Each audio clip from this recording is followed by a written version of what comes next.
I'm Christy. Today I want to talk about waiting for more input. So it's been a while since I've updated you on the status of AJ's SSI application. The short update is this. We're still waiting. Okay, update complete. Video over. Yeah, not really.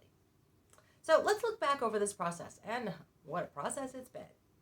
After procrastinating for years, literally, I finally started working on getting this application completed in September. I actually applied the beginning of October. During that phone call, I was told it would be 4 to 6 months before we'd hear back. I'd had one of AJ's caseworkers tell me she'd seen it be more like 5 weeks. Another friend said she got her son's approval in about 2 months. Well, here we are, almost 4 months later, and still no word on when we'll be approved. Or if we'll be approved. In early November, I received paperwork that I needed to complete and return within 10 days of the letter being written, not received, written. Well, I got that done, and after fighting to figure out a way to fax the form back in, since my only other option was snail mail out of state. And I wasn't about to trust that the letter would arrive within the 10-day window if I had to snail mail it out of state. And then we waited some more. And then the holidays were upon us. As I mentioned in the last post, you can find a link to that over on the blog. That's at www.havenofhopeforme.com. This is from January of 2022. So in that last post, I mentioned that we had a lot of travel over the holidays. In fact, from the Monday before Thanksgiving to last Monday, Martin Luther King's birthday holiday, there was not a single week where at least one of the 4 of us didn't have some kind of trip.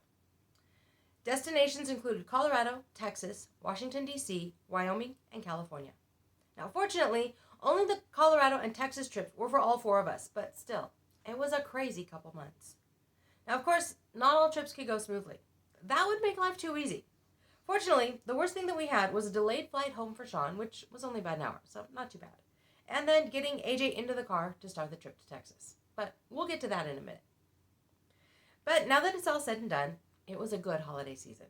Sean returned to college just over a week ago, and last week saw us back into some form of a regular routine.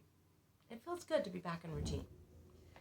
Safe, relatively uneventful travel, good time with family, good memories, and lots of good food.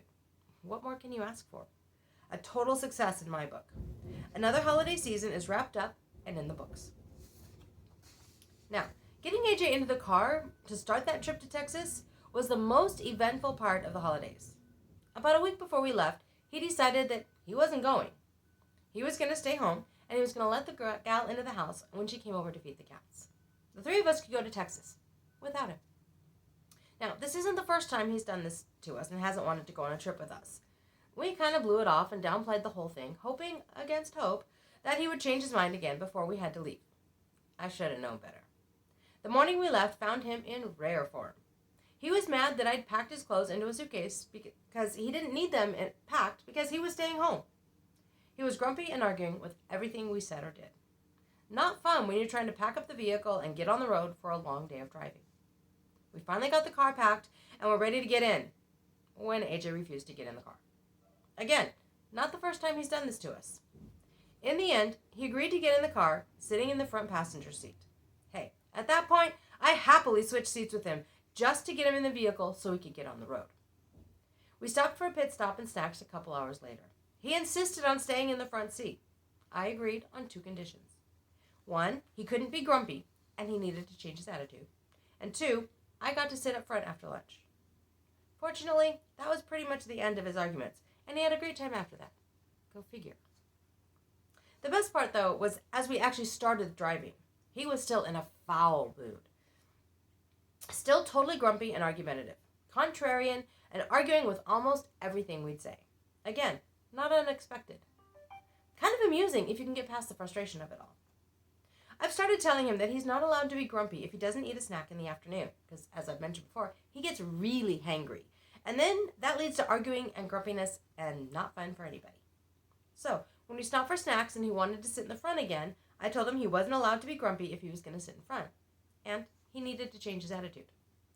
I don't want to change my attitude. I like being grumpy. Well, I guess he told me. I reiterated the condition of him sitting up front was a change in attitude and no more grumpiness. Trying to say that with a straight face and not totally laughing in his face was a bit of a challenge. The whole thing is rather comical if you're willing to step back and look at it objectively. Fortunately, somewhere between that stop for snacks and lunch, he did indeed change his attitude, and he was fine sitting in the back again after lunch. What's a road trip without a bit of excitement to start out, right? About 3 weeks ago now, I received a call from Social Security. They needed to know a current doctor who was seeing AJ, since the only doctor we listed on his application was from years ago. I gave him the information. They also needed to know more about his mental impairment and his cerebral palsy. Since his IEP documents both of these diagnoses, the gal requested a copy from our district. But since it's a low priority item, she warned me that it could take a while. They have 25 to 30 days to respond. Now, I'm not sure what's going to happen if they don't respond in time.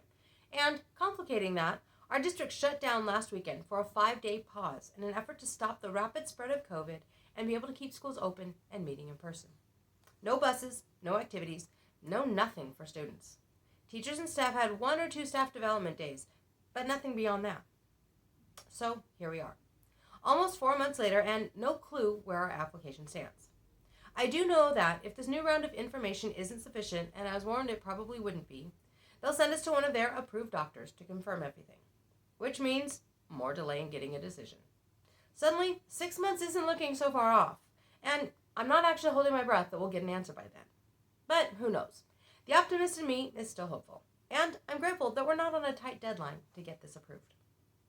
In the meantime, I still need to work on looking into housing and work options to see what waiting times are like and get his name on the list to start that waiting game. AJ is still convinced he's moving to South Dakota to work on a farm. He can't wait. Who knows? I have to admit, I can't help but be impressed by his optimism. He's certain that that's what he's going to do. No ands, ifs, or buts about it. And if only life were really that easy. So my question for you this week is this. What big challenge are you waiting for an answer?